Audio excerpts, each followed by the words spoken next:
प्रेमिका की चाकू से गला काटकर हत्या। झुंझुनू में एक प्रेमी ने प्रेमिका के घर में घुसकर चाकू से गला काटकर हत्या कर दी। प्रेमिका के गले पर एक के बाद एक 4 वार किए। इसके बाद प्रेमी ने अपने मामा के घर जाकर फांसी का फंदा लगाकर आत्महत्या कर ली।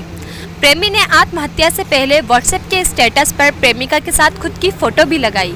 साथ में लिखा, जो मेरा है बस मेरा है, किसी का नहीं हो सकता, मैं किसी से समझौता नहीं कर सकता। मामला झुंझुनू के गडगोरजी थाना क्षेत्र के हांसलर गांव का है। घटना देर रात 1 बजे की है। युवक और युवती दोनों एक ही गांव के थे। युवक शादीशुदा है, 3 साल पहले शादी हुई थी।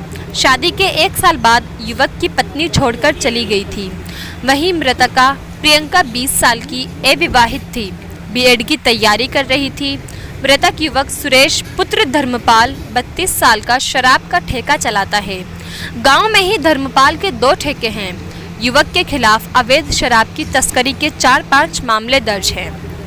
युवती की शादी दूसरी जगह करना चाहते थे घर वाले।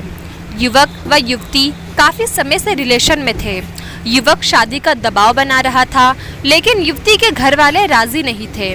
घर वाले युवती की शादी दूसरी जगह करना चाह रहे थे। युवक इस बात से नाराज बताया जा रहा था।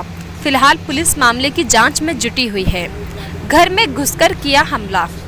घटना के दौरान युवती अपने माता पिता और बुआ के लड़के के साथ एक कमरे में सो रही थी। रात 1 बजे युवक कमरे में पहुंचा, युवती पर ताबड़तोड़ हमला कर दिया। युवती के चिल्लाने पर परिजन बचाने दौड़े। युवक मौके से फरार हो गया। परिजन युवती को घायल अवस्था में नज़दीकी अस्पताल लेकर पहुंचे। हालात गंभीर होने पर युवती को झुंझुनू के बीडी के अस्पताल में रेफर कर दिया। यहां जांच के बाद युवती को मृत घोषित कर दिया। घटना के बाद एसपी श्याम सिंह भी बीडी के अस्पताल पहुंचे, घटना की जानकारी जुटाई। युवती के बुआ के लड़के ने बताया, शुक्रवार रात को 11:30 बजे के करीब खाना खाकर सोए थे। रात 1 बजे के करीब किसी आदमी के कमरे में घुसने की आवाज़ आई।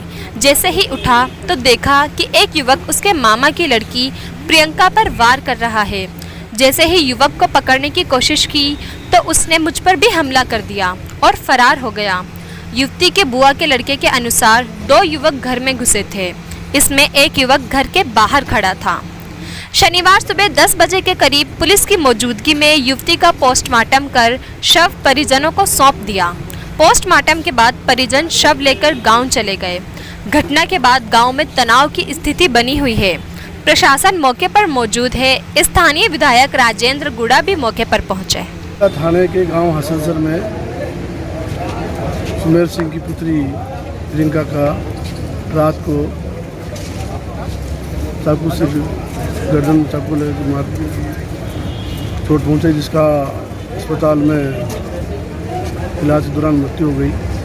इसके बारे में प्रारंभिक जांच शुरू की गई पुलिस की टीमों ने। तो इन्हीं के गांव का है, सुरेश नामक लड़का है, जिसका जानकारी मुहैया भी इनके यहाँ कोई संपर्क में था लड़की के या लड़के परिजनों के। उसकी लोकेशन पर जानकारी करी तो उसके गांव सहू जो खेजड़ों की ढाणी है, उसका ननिहाल है, वहाँ उसके मामा के घर में जो सोना खाली पड़ा था उसमें इसका लटका हुआ मिला है, जहाँ पर अभी दोनों घटनास्थल का निरीक्षण कर लिया गया है। पोस्टमार्टम मृतका का शुरू कर दिया गया है और आगे इन्वेस्टिगेशन करके उसका पूरा प्रोटेक्शन कर देंगे। सर जी, लड़का है वो घर में फांसी खाई है? नहीं, बाहर घर में खाई, उसके मामा के घर में खाई।